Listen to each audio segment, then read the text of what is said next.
I'm Jada Strahan, and welcome back to GCTV. Now for this week's announcements. Our CTE Business Department has started selling tickets every Tuesday and Thursday during lunch for the Big Rock concert happening November 8th during 4th block. Also, anyone still wanting to purchase this year's yearbook, visit Room 4 for more information. For $70, you can still purchase last year's yearbook. Now for Rebel Rundown with the volleyball team. The Lady Rebels volleyball team will be in the first round of playoffs on October 8th, traveling to Florence. The Lady Rebels have an overall record of 10-3 and an overall district record of 2-3. Doing some drills, figured out what our weaknesses are and all. Our leading scorer this year is Ashton Fairley. She's averaging about 6 kills per game, which is good. But then also, we have Brinkley Eubanks right behind her and Jill Lancaster. So the Lady Rebels face Van Cleve, who they have previously won against. I feel like we started the first 2 sets really good, and then after that we kind of got sloppy and we got lazy. And instead of bringing it and being dogs, we just kind of laid down and we didn't pull through, so we lost. Good luck to the Lady Rebels. This is Jada Strahan reporting for GCTV. Now to Liliana. Okay. Thanks, Jada. After a school-wide vote, the 2022 Homecoming Court has been selected and preparations have begun for the October 7th game. Our homecoming court consists of 17 maids this year. The freshman maids are Natalie Dixon, Hallie Mixon, Kimberly Sanders, and Cambry Passo. The sophomore maids are Monica Arrington, Zoe Blankenship, Avery Box, and McKinley Turner. The junior maids are Anna Marie Edwards, Maggie Ferguson, Gracie Machini, and Greenlee Strahan. The senior maids are Janiah Conyers, Ashton Fairley, Jonna George, Kylie Passo, and Dana Whittington. All of these girls are very excited and grateful that they have been chosen. I felt grateful that my class would vote me for something and let me be a representation of our class. It was really sweet. The student body will be voting for the homecoming queen during Spirit Week. The queen will be announced the night of the ceremony. Sisters Kylie and Cambry Passo are both excited to be on the court together. Cambry states that she is glad that she has an older sister that has been on homecoming court before and can help her prepare and answer her questions.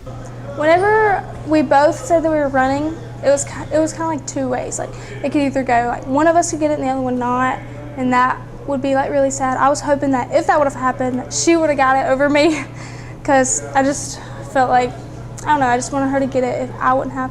But now that we get to do it together, it's just really cool because you don't get that opportunity much. So the homecoming court will be featured in the parade on October 1st and the pep rally on October 7th, with the ceremony beginning at 6 p.m. and the kickoff at 7 p.m.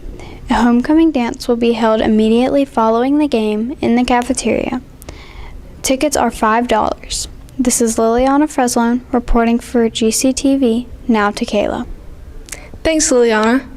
Spirit Week is upon us. Students are gearing up to make this year's homecoming extra exciting. The theme for this year's Spirit Week is Rebs Got Game. This theme is based on different board games that were played in our childhood.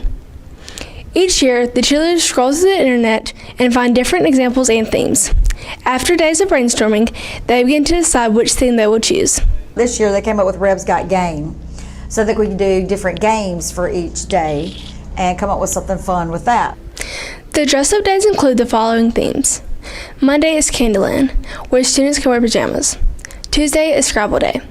On this day, you can dress up as anything that starts with the first letter of your name. Wednesday is Guess Who. Students are able to dress up the same as someone else and be their twin for the day. Thursday is Trouble. Students can choose either to dress as cop or robber. Lastly, Friday is Battleship. This is where each grade dresses up in a different color. In order to participate in the dress-up days, students must follow certain rules such as no face paint, mask, toy guns, flip-flops, crop tops, tank tops, fully fitted attire, and nothing sheer will be allowed. If students are planning to wear shorts or a skirt that falls between fingertips and knee, then they must wear leggings underneath. Along with students having to come up with their creative outfits, each class is assigned a hallway to decorate. For any student who plans to decorate the hallways, keep these guidelines in mind. Nothing can be hanging in the view of the security cameras. Only current students and staff are allowed on campus. Parents are not allowed to help. A class sponsor must be present and in the hallway with the class decorating. There must be no glitter, hot glue, or duct tape used. You cannot paint inside the school. Also, do not cover teachers' windows. All decorations should be removed by Friday after school. If decorations fall throughout the week, it is the student's responsibility to hang them back up, or it will be thrown away. This is Kelly Maples reporting for GCTV. The engines of a jet roar and the pressure of gravity weighs down, all while thousands of feet below, the chaos of a combat zone unravels. This is the life that Cadet Lieutenant Colonel Kyle Sini has been working for.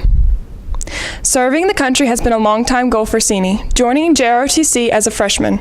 With this being Sini's senior year in the program, he has worked his way all the way to the top as battalion commander. Over the summer, he attended basic training for over 2 months. According to Sini, his time at camp was extremely rough, but also very fruitful. My experience at boot camp, obviously, is a little rough.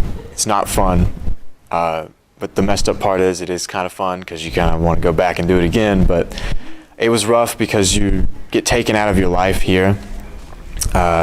Just from like regular school, worrying about homework, the test the next day, and all you care about is studying for something that you have to make a good grade on. And then you're getting thrown on a bus, and there's like a drill sergeant when you get off yelling at you in your face and everything, saying you're worthless and everything like that. And you're surrounded by like 60 other people you've never met before in your life, or it was about 200 actually, that you've never met in your life. And it's just a really big, drastic change from being with your family and then being with total strangers and getting in these like high and intense stress environments.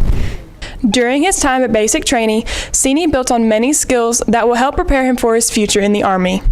After graduating high school, Sini wants to attend Valley Forge Military College and study aerospace engineering to then go on to become an air assault pilot. What I learned from boot camp was I learned a lot more discipline, how to take care of myself and others better, and just performing in these like high intense stress environments has really taught me to not worry so much, not be so anxiety filled whenever I'm put into a situation that I really have no control over.